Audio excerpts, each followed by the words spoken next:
happened in the lead up to you guys getting back together? To be honest with you, we did meet up like in around 2007, and we were, you know, we thought, all right, let's try and get 1 Minute Silence back, you know, and play, because it was always, you know, we always wanted it. It was just, we all just had to let it go for a bit.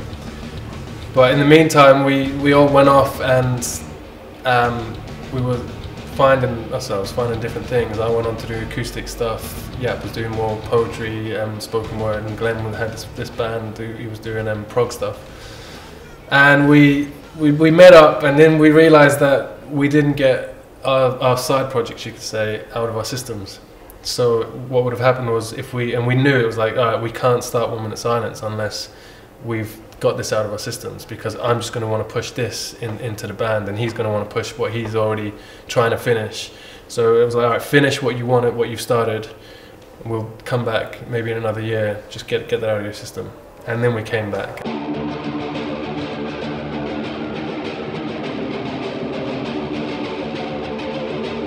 And am I right in saying there was a delay because you had swine flu, is that right?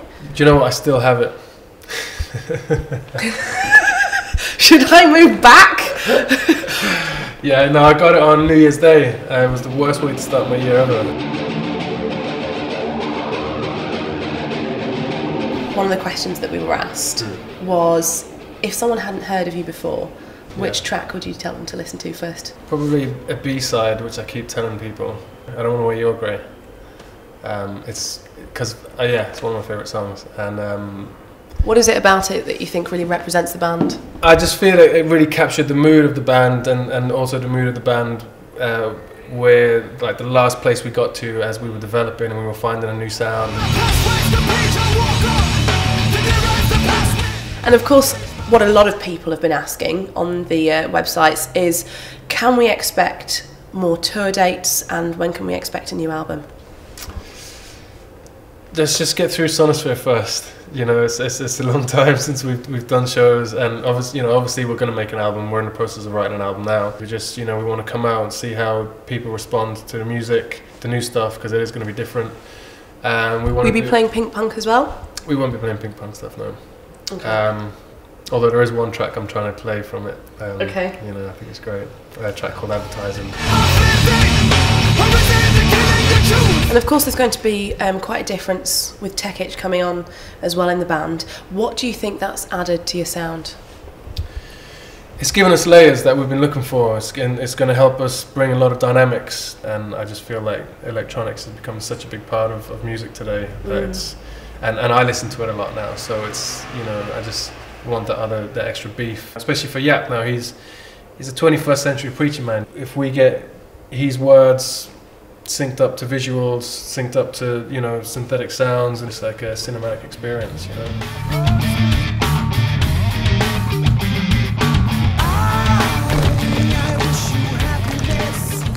Dan Burton wrote in to say that you were responsible for the Pavilion Centre in Brighton banning metal shows after the '98 show ended with the whole place getting flooded after one of the fans pulled some urinals off the toilet wall. Awesome show though, but a lot of people wanted to know, are you still going to have that same on-stage energy? That's 3 venues now that's been destroyed. We had the Borderline, the Garage, and that place you just mentioned, so wreck the place if you want, but, you know, just it's bad for us. You know, we can't play anywhere every time we get this these bad reputations. It's, you know, we actually weren't allowed on to play a lot of English festivals because when the Garage got destroyed, it was run by Mean Fiddler, and then Mean Fiddler banned us from so many festivals. That's why it took us years just to get on the download. Yeah. We wanted to get ready and we wanted to do other festivals, but everyone's cool now, everyone's happy. You know, it's, you know, water under the bridge. Until Sonisphere. Until Sonisphere, we're going to be banned again.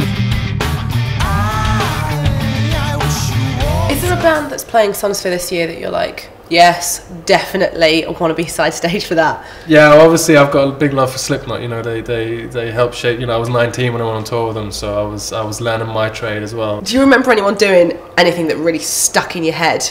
One of the best memories that I've had, we were touring with Slipknot, and we were in America, and we had this massive, we were playing this massive arena, And I don't know if you've ever met Clown from Sydney. I believe he's like a prophet, man. So anyway, we were just about to go on stage. We were main support. It was massive. You know, we could hear the crowd. You know, behind the stage. And he comes up to us. And he's like, guys, you've got to do this before you go on stage. And we're like, what's up, man? And so he had this jar, big jar, and he had like a dead blackbird in the jar.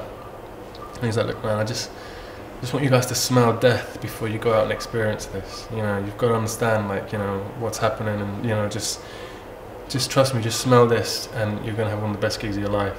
And so we were all like, all right, you know.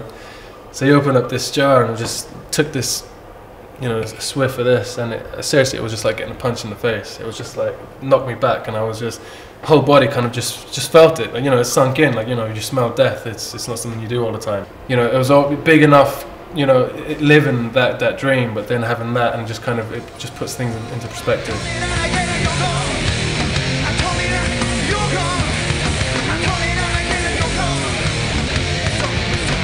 Fish are out of water.